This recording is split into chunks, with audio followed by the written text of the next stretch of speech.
Coucou, aujourd'hui un appel très fort à me présenter à vous dans la nouvelle version de qui je suis, dans la nouvelle vie qui s'ouvre à moi. Vous l'avez remarqué, la vie, elle est impermanente, elle est constituée de hauts, de bas, ça n'est pas un long fleuve tranquille. Et là aussi, de manière peut-être régulière, avez-vous perçu ce besoin de transformation, de changement? Alors, ça peut être un appel aussi à l'extérieur qui nous fait raisonner sur certaines choses qui nous sont dites ou qui nous sont demandées, ou ça peut être aussi un appel intérieur ou la combinaison des deux en même temps.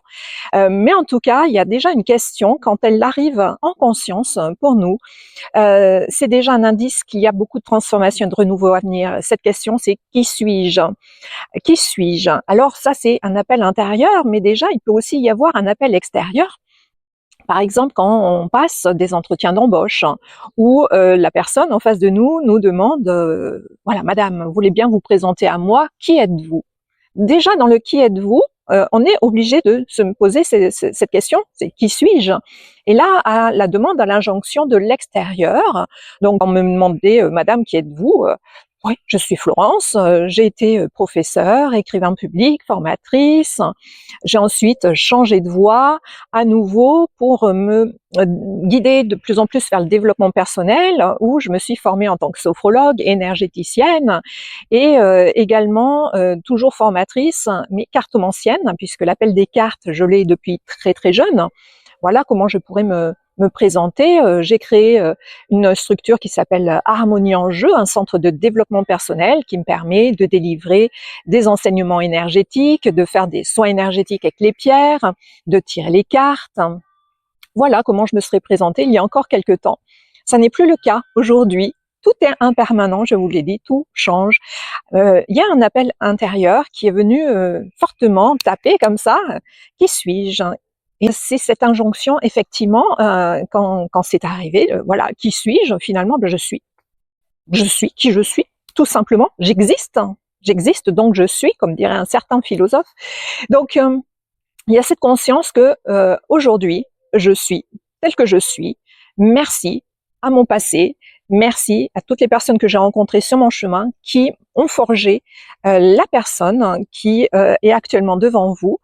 Toutes les expériences, quelles qu'elles soient, là aussi, il y a des expériences qu'on peut dire positives ou négatives, ça n'est qu'un jugement que l'on va faire dessus. Moi, j'ai pas de jugement sur les expériences.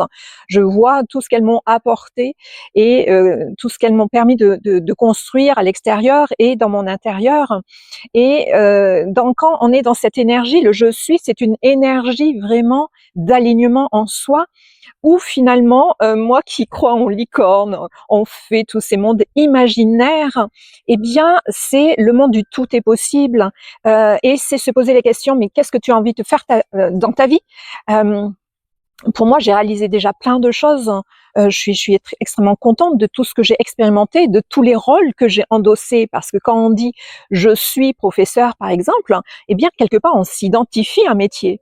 Moi, quand je me disais je suis professeur, mais vraiment j'étais dans mon rôle d'autorité, dans mon statut social, et finalement j'incarnais ça et je m'étais identifiée à mon métier. Et quand tout s'est effondré, eh bien je me suis effondrée aussi en même temps, c'est-à-dire que il a fallu faire le deuil d'un métier qui était une vocation, mais finalement le deuil de moi, mais de moi dans la version de qui j'étais à ce moment-là. Donc c'est ça, j'exerce un métier, je ne suis pas ce métier. C'est ça qui est important aussi de retenir. Donc aujourd'hui, je me dis, je suis Florence dans cette incarnation-là, et je vais exercer dorénavant le métier d'écrivaine, d'auteur, quasiment à plein temps. Donc c'est vraiment un rêve que je construis dans l'énergie du tout est possible. Eh bien, je m'accorde cette possibilité de lâcher Harmonie en Jeu et de construire autre chose que je vous présenterai bientôt au fur et à mesure des étapes. Mais là, je m'autorise maintenant à écrire, passer mon temps à écrire. Je dis que l'écriture m'a sauvé la vie quand j'étais jeune, quand j'étais enfant et ensuite adolescente. Ça a été ma roue de secours, ma bouée de sauvetage, vraiment. Et là, j'ai décidé de me lancer vraiment à plein temps.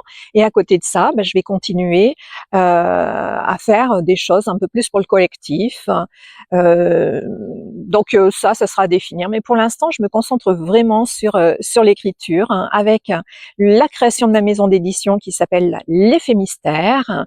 Et si vous entendez bien, il y a déjà un jeu de mots. J'adore les mots, j'adore la symbolique, le langage des oiseaux, cette magie des mots qui peuvent avoir une symbolique terrestre mais aussi céleste, hein, vous voyez, comme mon premier livre que j'ai écrit en 2023, La magie du game over.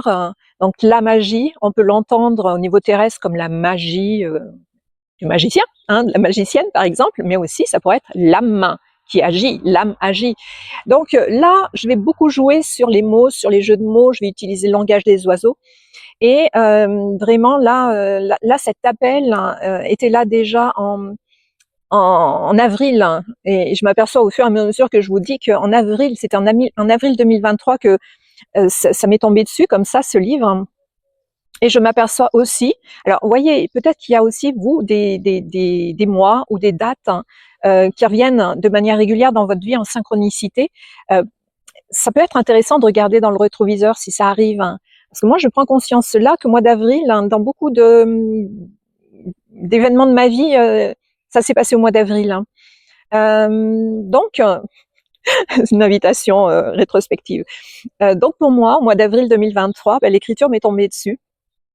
Après, voilà, quelque chose au niveau émotionnel qui était puissant pour moi, et ça a été aussi un moyen, paf, de sortir et de me relever d'une période de deuil.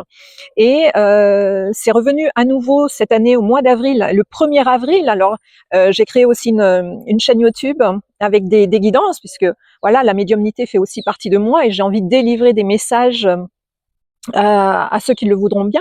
Et ça c'est venu le 1er avril de cette année, comme un poisson d'avril. C'est ce que j'explique dans la première petite vidéo courte, hein, qui est sur ma chaîne.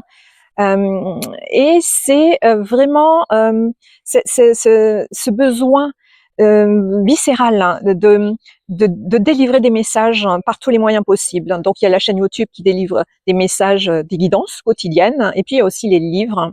Par cette invitation le 1er avril, par l'âme de mon amie Virginie, qui a disparu l'année dernière, qui m'a un peu botté les fesses, hein, parce que oui, les âmes, les guides, les anges, les archanges nous bottent des fois un peu les fesses, hein. Ils connaissent parfaitement notre fonctionnement et ils savent que pour moi, eh bien des fois j'ai besoin, voilà, comme mettre un petit coup de pied aux fesses.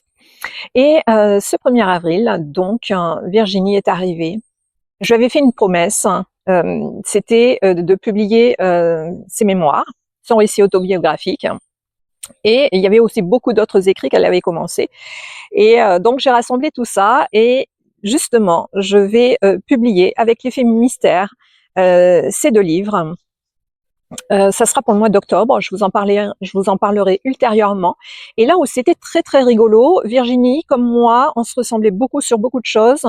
Nous avions envie de créer des oracles, et là, en même temps, donc le 1er avril, il y a une espèce de trilogie qui est apparue. Elle m'a fait créer mon oracle, mais elle m'a guidée, et elle est apparue à la fin de l'oracle, vraiment, puisque c'est un oracle sur les fées.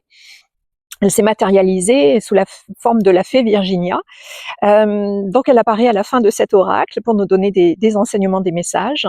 Et ensuite, donc, j'ai travaillé en parallèle sur son récit autobiographique, ses mémoires, sur l'autre livre qu'elle avait commencé à écrire, sur un séjour que nous avions fait en Bretagne en novembre-décembre 2022.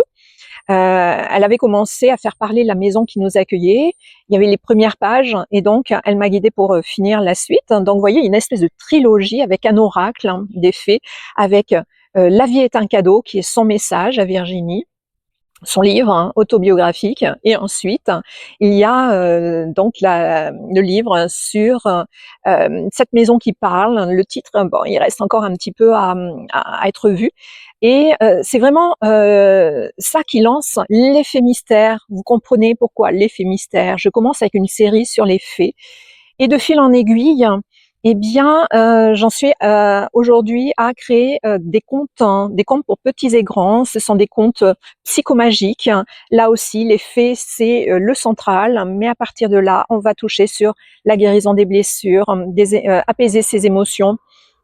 On va parler de l'invisible, on va parler de la mort, qui n'est que l'âme hors du corps. Donc des petits contes comme ça pour enfants à partir de 7 ans, mais qui vont aussi s'adresser autant aux adultes, hein, aux parents, grands-parents qui vont lire ces contes à leurs enfants, ou simplement on peut aussi les lire pour soi, puisque ça va aussi guérir notre enfant intérieur. Donc je suis guidée par Virginie, qui est toujours la fée Virginia, dans la fée Virginia, qui est toujours à mes côtés, mais aussi toutes les présences qui me guident et qui m'ouvrent un nouveau chemin à partir de maintenant. Et si vous le souhaitez, eh bien je vous invite à me suivre sur ma chaîne YouTube, simplement Florence Amio, qui je suis dans cette vie, et sur le Facebook, voilà, là aussi Florence Amio, tout est voilà, tout est aligné, et je suis là pour vous transmettre des messages, hein. C'est aussi le rôle d'un ou d'une médium. Voilà, je vous remercie du fond du cœur de m'avoir écouté jusqu'au bout. Je vous souhaite le meilleur, je vous souhaite de vous épanouir, de vous réaliser, et surtout d'oser sauter le pas, d'oser partir à l'aventure, d'oser réaliser vos rêves. Il n'y a pas d'âge. Des fois j'entends, j'ai plus l'âge, etc. Aujourd'hui, je vais avoir 55 ans. Il n'y a pas d'âge pour réaliser ses rêves, pour s'épanouir, pour se sentir vivant, être en vie. Ça, c'est important. Vivre sa vie pleinement plutôt que de la subir. Je vous remercie, je vous embrasse, je vous dis à bientôt.